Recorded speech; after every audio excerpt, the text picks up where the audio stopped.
Welcome to SR investor. बहुत खुशी की बात है, दोबारा फिर आपसे मिलना हो गया। और यस बैंक के बारे में आज हम बात करने वाले हैं कि यस बैंक के अंदर बहुत सारी न्यूज़ आ रही है, बहुत सारे लोग एक्सपर्ट इसमें राय दे रहे हैं कि ये 40 रुपये जाएगा, 25 रुपये जाएगा, 50 रुपये जाएगा, कितना जाएगा। और एकदम लोग हौल मचाए हुए खरीदने के चक्कर में। और बहुत काफ़ी अभी पिछला जो हमारा फ्राइडे गुजरा है, फ्राइडे में भी ये काफ़ी % बढ़ गया, फिर मंडे को बढ़ गया।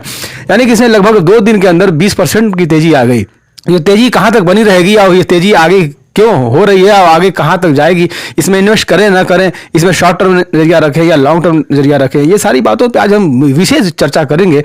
तो आप कुछ देर चंद मिनट बने रहिए। ये कंपनी बहुत दिन से नीचे थी, फिर उसके बाद अब अचानक उठने लगी है। प्रमोटर का इसमें पता नहीं है और शेयर होल्डिंग जो इसमें पब्लिक पास, डीआई के पास और एफआई वालों के पास है। तो ये बाकी क्या करना चाहिए, तो ये सारी चीजें वीडियो के माध्यम से हम बात करेंगे। देखिए मार्केट कैप इस कंपनी का कितना है, 52,869 करोड़ का मार्केट कैप इस कंपनी का है। प्राइस 21 रुपए का, तो आप जाइए देखिए रहे। और स्टॉक पी जो है 48 का चल रहा है। क्वार्टर रिजल्ट देखिए, सबसे खास बात ये होती है कि जब कोई कंपनी या कोई बैंक या कोई भी अपना सेल करता है प्रोडक्ट, तो उससे कुछ बेनिफिट होता है। जो बेनिफिट होता है उससे यानी उसको फिर जो बोरोइंग होता है, बोरोइंग का इंटरेस्ट पे करना होता है, बहुत सारी चीज़ों को दे के इनको सब प्रोडक्ट का जो भी मेंटेनेंस खर्चा है या प्रोडक्ट का खर्चा है या जो इंपोर्ट करते हैं, वो सारी चीज़ों का जो खर्च वगैरह सब कुछ निकालने के बाद क्या बचता है उनके पास, नेट प्रॉफिट। नेट प्रॉफिट क्या होता है इनका, तो नेट प्रॉफिट के माध्यम से देखेंगे हम कि कंपनी का क्या ग्रोथ है, यानी बैंक का क्या ग्रोथ है।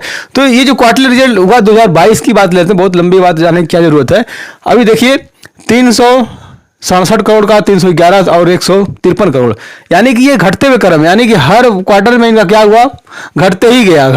और कहाँ 367, कहाँ 111, फिर 100, यानी आधे पे आ गया है एक ही साल के अंदर। तो जो शेयर इतना बुरा परफॉर्म कर रहा है, इतना गलत परफॉर्म कर रहा है, उसकी आगे क्या होने वाला है। अब प्रमोटर इसमें कितना है, 0%। प्रमोटर देखते हैं ना लोग फंडामेंटल कि हाँ 0% है ये। और एफआई वाले का 12% के आसपास है और डीआई वाले 43%। और गवर्नमेंट के पास जो है बहुत मामूली शेयर, कुछ चंद शेयर हैं। और पब्लिक के पास फिर 43%। यानी कि आप ये देख रहे हैं कि प्रमोटर नाम की कोई चीज़ नहीं है, प्रमोटर के पास कोई होल्डिंग नहीं है। और आरबीआई ने एक अप्रूवल दे दिया इनको, मुझ पर चर्चा करेंगे अभी क्या अप्रूवल है और क्यों शेयर भाग रहा है। आगे देख लेते हैं कि रिजर्व इनके पास कितना है। 28,731 करोड़ का रिजर्व इस कंपनी के पास मौजूद है। और फिर उसके बाद बोरोइंग यानी कर्ज कितना, इनको देना कितना, लाइबिलिटीज कितना है। ये जो लाइबिलिटीज वो चीज होती है जो कंपनी को यानी बैंक को किसी को देना होता है। कितना है ये देखिए, 2,69,396 करोड़, इतना लंबा, लगभग 2.25 लाख करोड़ का कर्ज इनके पास है।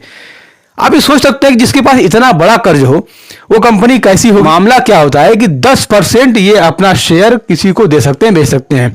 मान लीजिए आरबीआई ने अप्रूवल दिया है कि ठीक है कि 10% आप जो इसको ये, तो लेकिन जो बोरोइंग था, ये बोरोइंग काफी दिनों से बढ़ते हुए आया है। ये ऐसा नहीं कि अचानक किसी मामले को लेके ये कर्ज ले लिया, कोई अपना प्लान डाल दिए, कोई अपना कहीं कुछ और बना दिया, ऐसा कुछ नहीं है।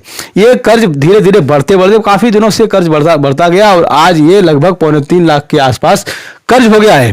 ये बहुत बड़ी संख्या है, बहुत बड़ी रकम है। इस पे बहुत विशेष ध्यान देना चाहिए क्योंकि ये इनको देना है किसी को। इतना कमाएंगे, इतना बचाएंगे, फिर देंगे, या किसी ऐसे पार्टनर को अपने साथ मिलाएं जो सारा इनका कर्ज जो है चुका दे, बैलेंस शीट इनकी एकदम साफ फ्रेश हो जाए और बिल्कुल कर्ज मुक्त हो जाए कंपनी। और शेयर होल्डिंग इसमें काफ़ी तगड़ी हो, पब्लिक से और डीआई से, एफआई से शेयर अपना खरीद लें वापस।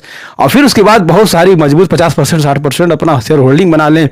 तो इस तरीके से अगर फंडामेंटल मजबूत हो जाएगा तो फिर हम निवेश के बारे में लंबा सोचेंगे। अभी थोड़ा और बात कर लेते हैं इसमें। आरबीआई ने 10% हिस्सेदारी और बेचने को कहा कि प्राइवेट लिमिटेड को आप बेच दीजिए और उनको मिला लीजिए। तो इस 10% को अगर बेचेंगे लगभग 7-8 हज़ार करोड़ मिलेगा इनको। तो 7-8 हज़ार करोड़ अगर मान लीजिए मिल जाता है इनको, तो क्या वो 8 हज़ार करोड़ से क्या इनका ये 26 जो लगभग 3.25 लाख का कर्जा है या कम होगा? नहीं हो पाएगा। देख मामूली बढ़त आएगी इसमें, यानी थोड़ी ग्रोथ होगी लेकिन बहुत मामूली होगी वो। अब लोग जो इसमें न्यूज़ बता रहे हैं, जो इसमें लोग सोच रहे हैं कि हम इसमें कमा लेंगे, बहुत अच्छा पैसा लगा दें तो 5 गुना 10 गुना ये मल्टी बैगर बन जाएगा, इस तरह की बातें हैं। तो इस तरीके से मेरे हिसाब से ऐसा कुछ होने वाला नहीं है। बात देखिए, हाँ ये है कि शॉर्ट टर्म में जो आप इन्वेस्ट करेंगे तो मान लीजिए 17-18 रुपए से ये सीधा 21 रुपये चला गया। अभी मान लीजिए 2-4-5 रुपये और आगे पीछे हो सकता है, ये मान लेते हैं। लेकिन ये शॉर्ट टर्म वाले के लिए, हाँ तो शॉर्ट टर्म में आप काम कर रहे हैं तो बस ये शेयर जैसे ही थोड़ा मोड़ा इंक्रीज कर रहा है तो यहाँ डीप पे आप सीधा बाई कर लीजिए। और फिर यहाँ थोड़ा ऊपर जाता है तो यहीं पे आप सीधा अपने प्रॉफिट को बुक कर लीजिए फौरन। और फिर मान लीजिए थोड़ा मोड़ा जाता है और बाकी चीज़ें सही रहती है, डीप होता है और फिर ये अच्छा कैंडल बने ऊपर ब्रेकआउट करे तो यहाँ फिर आप बाई कर लीजिए। इस तरीके से आप स्ट्रेटजी यूज़ करिए और यूज़ करने के बाद यहाँ से आप शेयर करो, थोड़ा थोड़ा पैसा लगाइए और ना हो तो इसमें ट्रेलिंग स्टॉप लॉस का प्रयोग करते हुए अपना काम करके, यानी शॉर्ट टर्म का है नज़रिया रखिए। क्योंकि 25 रुपये 28 रुपये का जो आ रहा है तो मान लीजिए पहुंच भी गया टारगेट, 30 रुपये के आसपास चला गया, 25 रुपये के आसपास चला गया, ठीक है, लेकिन आपको शॉर्ट टर्म का नजरिया रखना है। ये नहीं कि बस ये तो कंपनी बहुत अच्छी बन गई है, अब इसमें RBI ने अप्रूवल दे दिया, आप तो कोई बात ही नहीं है भाई, कोई बहुत बड़ा अप्रूवल नहीं है वो। तो ये खास आप ध्यान दीजिएगा। दूसरी चीज़ क्या है कि बोरोइंग बहुत ज़्यादा है और प्रमोटर की होल्डिंग इसमें बिल्कुल जीरो बराबर है, तो ये समझ के चलिएगा। दूसरी चीज़, लॉन्ग टाइम इन्वेस्ट के लिए मेरी कोई राय नहीं इसमें है भाई। अगर आपको लॉन्ग टाइम इन्वेस्ट करना है इसमें तो आप अपने पर्सनल एडवाइजर से एडवाइस लीजिएगा समझ के, फिर उसके बाद इसमें इन्वेस्ट करिएगा। पैसा आपका है, मर्जी आपकी है, लेकिन मेरी पर्सनल राय ये है जो मैं समझ पा रहा हूँ इस कंपनी के बारे में, इस बैंक के बारे में, वो ये है कि इसमें लॉन्ग टाइम इन्वेस्ट अभी सही नहीं है। जब इसके बोरोइंग कम हो जाए, रिजर्व बढ़ जाए और इसके प्रमोटर होल्डिंग कुछ बढ़ जाए, 50% 60% के आसपास आ जाए, बाकी चीज़ें सही हो जाए, काम सही हो जाए, और जो अपने कंपटीटर जो इनके हैं बैंक के, तो उसमें थोड़ा सा उसका दर्जा सबसे निचले स्तर पे है, 6वें 7वें नंबर पे आ रहे हैं, इस थोड़ा सा और अपना नंबर बढ़ा लें, अगर दूसरे स्थान पे, तीसरे चौथे स्थान पे आ जाए तो ठीक है।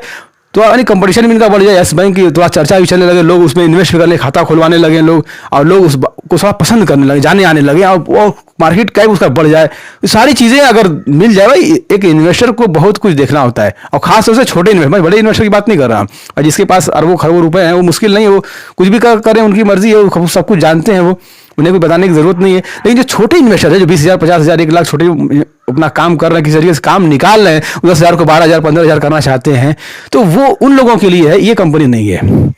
उन लोगों के लिए ये कंपनी बिल्कुल नहीं है मेरे हिसाब से। उनको किसी बढ़िया और फंडामेंटल मजबूत कंपनी में इन्वेस्ट करना चाहिए, और न कि ऐसे छोटे बिल्कुल डूबे हुए शेयर के बारे में। हाँ ये ठीक है, बढ़ गया तो ठीक है। तो आप लोग अगर ये वीडियो नॉलेजेबल लगी है तो आप इसको शेयर कर दीजिए, ताकि दूसरे लोग भी आगाह हो जाएं और समझ में आ जाए कि हाँ ये क्या है। बस ये न्यूज़ चल रही है, बस 2 दिन 4 दिन चलेगा, फिर उसके बाद मान लीजिए पीछे आ गया या कोई और बात हो गई तो फिर दिक्कत हो जाएगी। तो इसलिए न्यूज़ के पीछे आप न भागिए, ज़्यादा बेहतर है। और दूसरी चीज़ है, बगैर फंडामेंटल के आप किसी शेयर में हाथ मत लगाइए। नए इन्वेस्टर के लिए खास गुजारिश है कि पहले फंडामेंटल देखिए, मजबूत अगर फंडामेंटल है, बेसिक सही है, तो फिर आप उसमें ट्रेडिंग करिए, चाहे इन्वेस्टिंग करिए या कुछ भी करिए, बात समझ में आती है। लेकिन छोटे में अगर आप करेंगे तो आपको फंस जाने का चांस है और ज़्यादा पैसा लॉस होने का चांस है, जिससे आपका नुकसान होने का 100% गारंटी तो नहीं है शेयर मार्केट में, लेकिन नुकसान हो भी सकता है और फायदा भी कुछ हो सकता है। लेकिन आप फंडामेंटल मजबूत कंपनी जिसमें 50% से ज़्यादा होल्डिंग हो और जिसमें रिजर्व कम हो, और लेकिन जो बोरोइंग हो उससे भी कम हो। रिजर्व कम हो चलेगा, लेकिन जो उसका कर्जा है उससे भी कम हो। यानी कि अगर रिजर्व 10,000 करोड़ का है तो बोरोइंग उनकी 8,000 करोड़ की हो, यानी कि थोड़ा सा कम हो।